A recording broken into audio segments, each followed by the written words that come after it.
I'd like to welcome our next comic to the stage. A very funny guy. He's been doing comedy for a long time, but this is his first show with us. Please welcome Shane Hicks. Guys, how you doing tonight? You guys having fun so far? I'm excited. First time on stage in like 3 years, and on top of that, I got promoted today. Thanks. I went from asshole to husband. But it's not even the promotion that was funny. It was the demotion that I got a kick out of. Because my wife and I, we were at the mall, just having a day together, walking, and another woman was walking the opposite direction. Now, I'm not going to disrespect my wife, because this woman was hot. So I just glanced at her and looked back at my wife, and my wife looked at me and just said, "They're fake." I said, "Yeah, baby. So's your hair color, but it's pretty to look at." Asshole. No, we tease each other a lot, but I think we've got a pretty good marriage for the most part. I do. We do fight, though, from time to time. I think all couples do.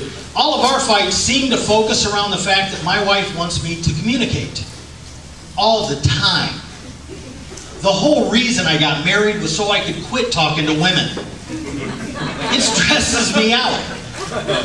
My wife will look at me and go, "Shane, I want to know all of your wants and needs." I'm pretty sure I can't tell her those and stay married. Because I'm not Mormon. But you can't ignore her either. So I had to make some shit up quick, right? We were watching TV when she asked me that question, and I'm like, I want to know why Maury Povich calls his show Maury. Why doesn't he call it what it is? Ovulating whores who like to have sex with many men in a very short period of time that are really, really fertile. Povich show. I said, "Baby, I need an Oreo cookie that's going to sink to the bottom, fill up with milk, and then float to the surface."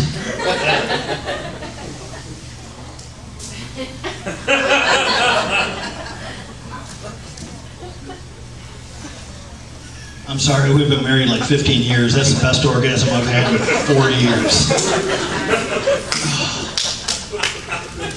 I said, "You know what? I need to watch a movie one time before we die without hearing those words. What just happened?" My needs are pretty simple. But apparently it's not just her that irritates me. In fact, she came to me a couple months ago and said, "You know, I took the liberty, Shane, of making a list of things you do that piss me off." The top of it said, breathing. Yeah, I don't know. The fighting evolution that we started at, when we first got married, it was cute. It was. I mean, the worst that we would say is she'd look at me and go, "You're a jerk.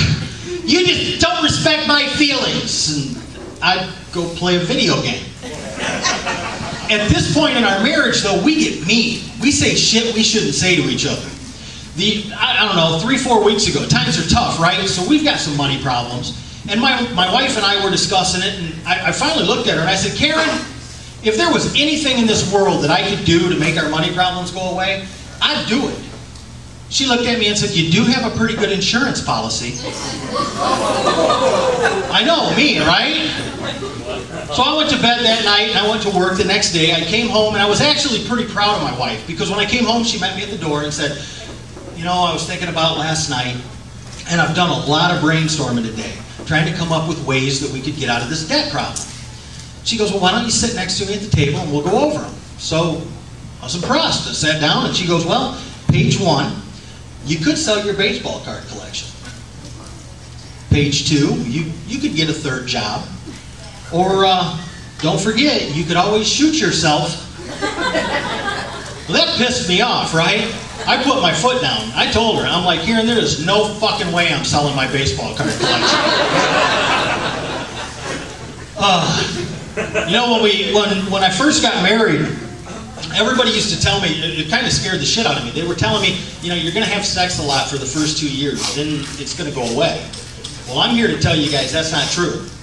I mean, we have a very, very healthy sexual relationship. In fact, my wife and I made love last night. Good love. in that long, strong, passionate love. And I did good. I did. I didn't cry or nothing.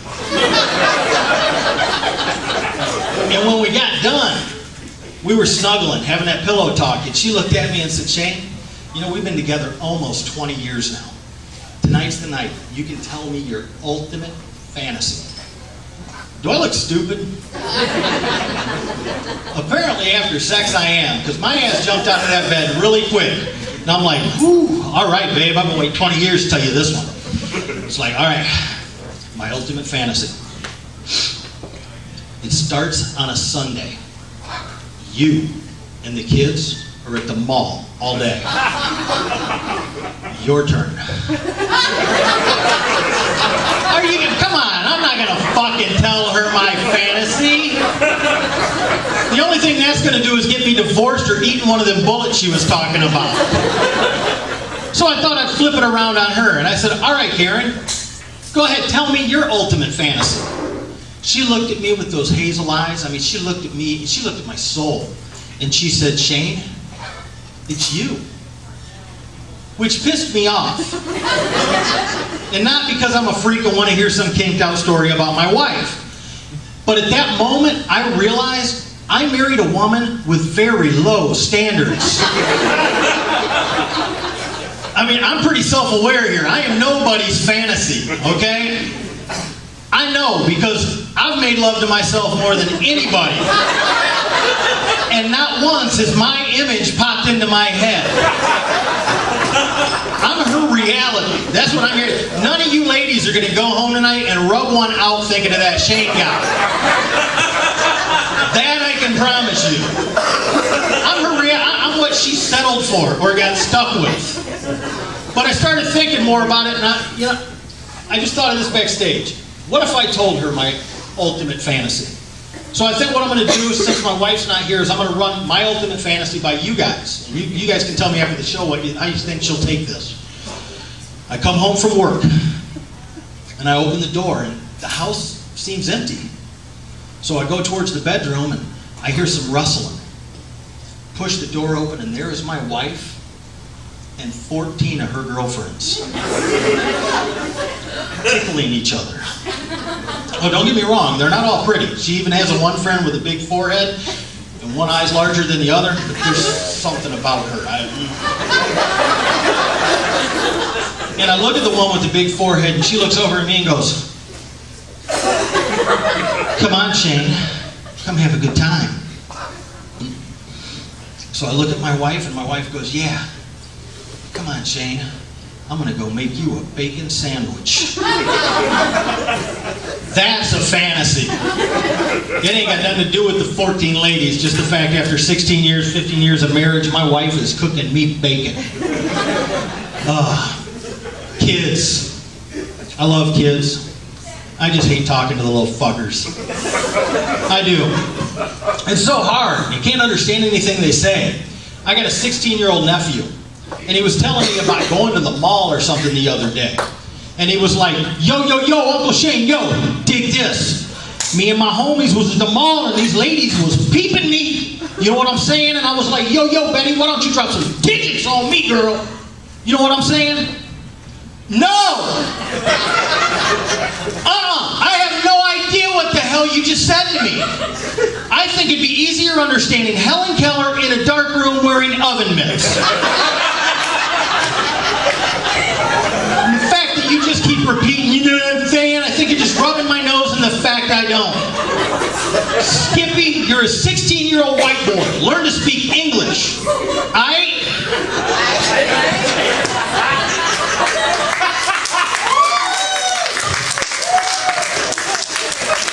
Now my daughter, she's 17. She's caught on to all this slang. But her thing's back in the day. Well, one of you ladies, please tell me, what the hell does a 17-year-old girl got going on back in the day? Wouldn't it be easier to say something like last week? And God bless my son, he idolizes his big sister, he does. But he's caught on to this shit too. He came up to me the other day and was like, hey Daddy, you remember when I used to pee the bed every night? Like, yeah, Monday? Like, yeah, and you was tripping too, fool, because it was in your bed, huh? Fucker. No, I love the kids, I do, but being a dad and a husband, I get blamed for absolutely everything. Case in point, my wife was giving my son a bath not too long ago, and I was doing what men do. Till I heard, Shane, get up here! so I set the remote down. And I went upstairs to investigate. When I got up there, he was so cute. He was sitting in the bathtub. He had a little Power Ranger in each hand. My wife goes, go ahead, Noah. Tell Dad what you just said to me. My son goes, bad guy, I'm going to get you. On the other hand, he goes, no, you're not, good guy, because I'm going to kick you in the balls, then whoop your ass. Yeah, there was a moment of silence in that bathroom. And then my wife goes, how does that make you feel, knowing that your son's talking that way? And I had to be honest with her. I said, man, I'm embarrassed. But I'll take care of it, hon. I looked him right in his eyes and I said, Noah, don't you ever let me hear you tell the guy what you're going to do before you do it. You make that kick in the nuts a surprise and then throat punch that son of a bitch. You got it? He said, yeah. Looked at my wife, said, problem solved, babe. I'm going to go back and watch TV now. Aight? Thank you, guys. Keep it going for Shane Hicks.